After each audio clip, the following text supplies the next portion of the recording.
আন্ধঘরে আপনাদের স্বাগতম। আজকে আমি করছি পামকিন লাইট ফ্রাই। এই জন্য আমি এখানে কুমড়া লম্বা চিকন চিকন করে কেটে নিয়েছি। তো চলুন রান্না শুরু করা যাক।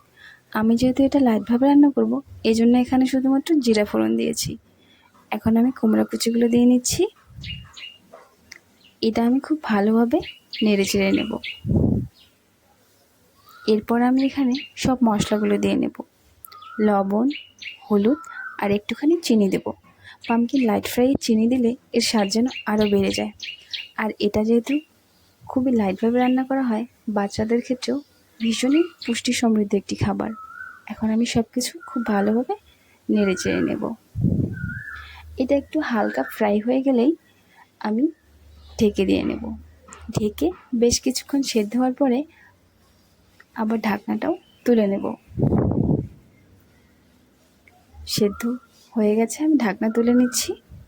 এখন আমি তেল ছাড়া অবধি আবার ভালোভাবে ভেজে নেব।